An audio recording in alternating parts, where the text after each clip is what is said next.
On en est au sentiment.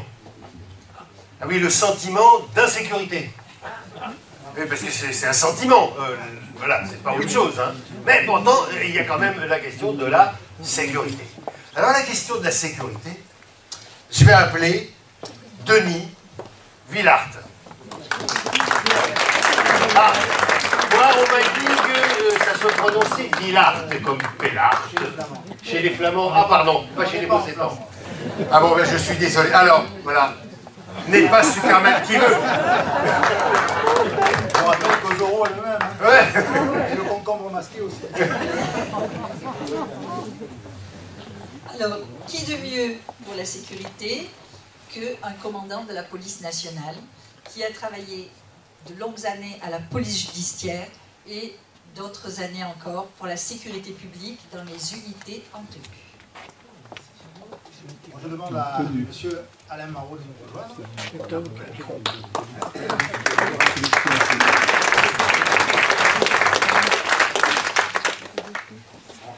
Alain Marot est un retraité de l'armée, qui a servi comme officier supérieur dans l'armée de terre.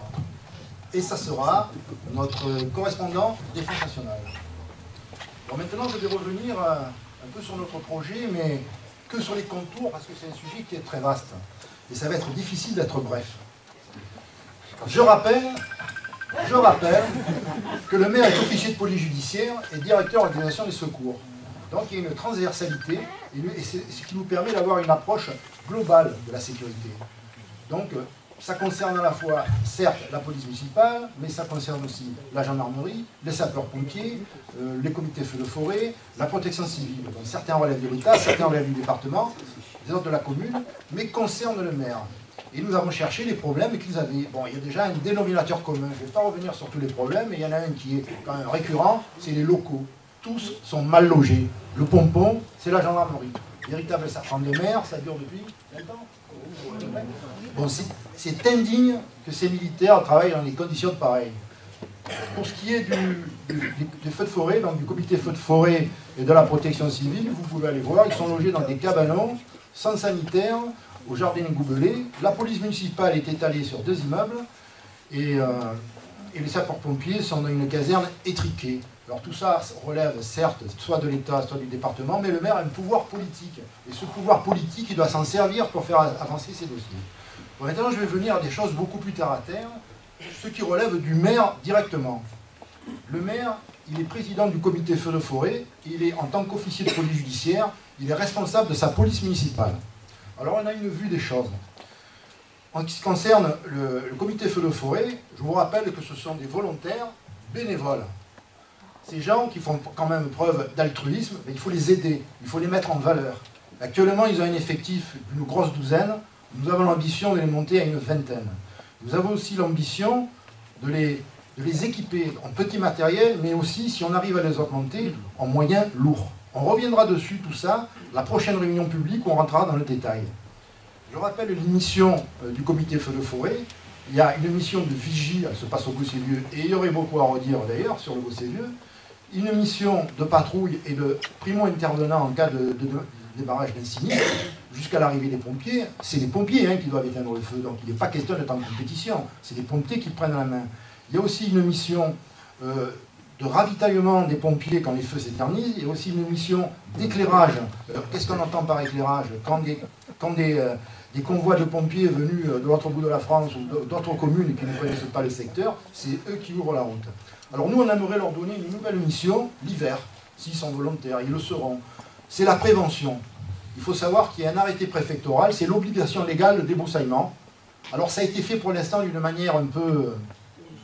Mais vu les étés qu'on a, il va falloir s'y mettre sérieusement. Donc nous proposons à ce que ces gens, qui auront une voiture, parce que le maire n'aura plus de voiture, donc on donnera la voiture du maire, et sur appel, viendront chez les particuliers et expliqueront ce qu'il faut faire pour être en conformité. Parce qu'il y a, si vous lisez l'arrêté préfectoral, il y a des sanctions prévues. Je veux dire, pour l'instant, c'est passé tranquille, mais ça ne va pas durer longtemps comme ça.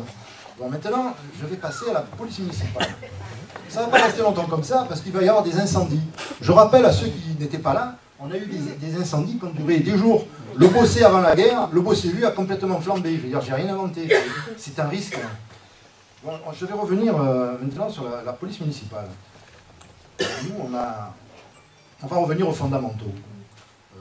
Déjà, on va revenir à la formation. Ces gens, de ce que je sais, sont très peu formés.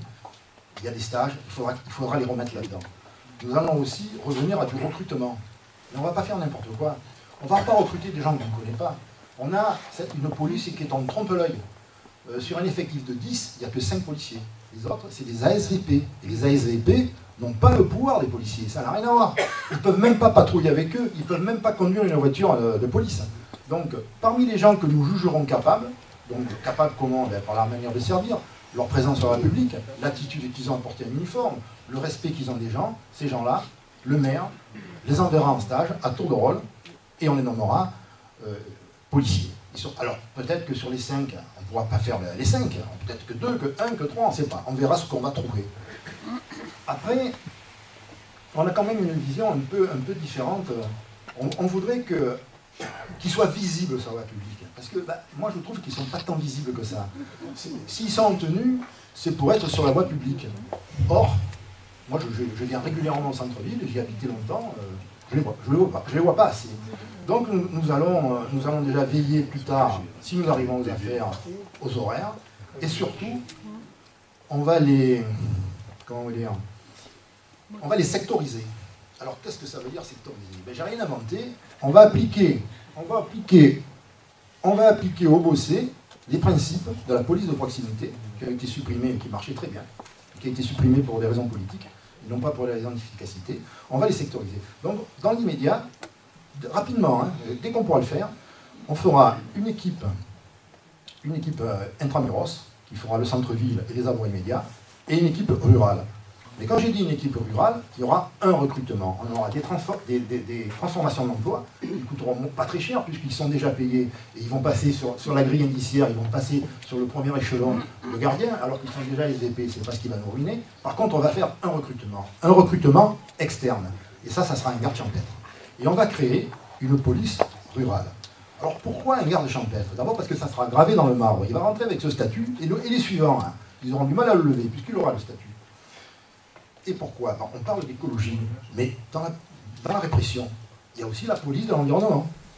Les gardes champêtres, police de la forêt, police de l'eau, police de la pêche, la pêche au Bossé, police de la chasse, l'urbanisme, la sécurité générale, ils sont même habilités à la police routière. Donc ce sont des gens qui sont beaucoup plus polyvalents. Alors il ne faut pas... Les rails, les ralentisseurs, anti-intrusion, si on est élu, c'est fini. Mais c'est fini, rapidement. Et puis maintenant, la vidéo-verbalisation, je n'en veux pas. Un policier, il n'est pas derrière un écran, un policier, il est dans la rue. Il doit avoir le courage de dire à un contrevenant ce qu'il a fait ou ce qu'il n'a pas fait, ou ce qu'il doit faire. Donc pour nous, ça sera terminé. Par contre, nous garderons la vidéosurveillance, et si on peut l'améliorer, on le fera. Je vous remercie.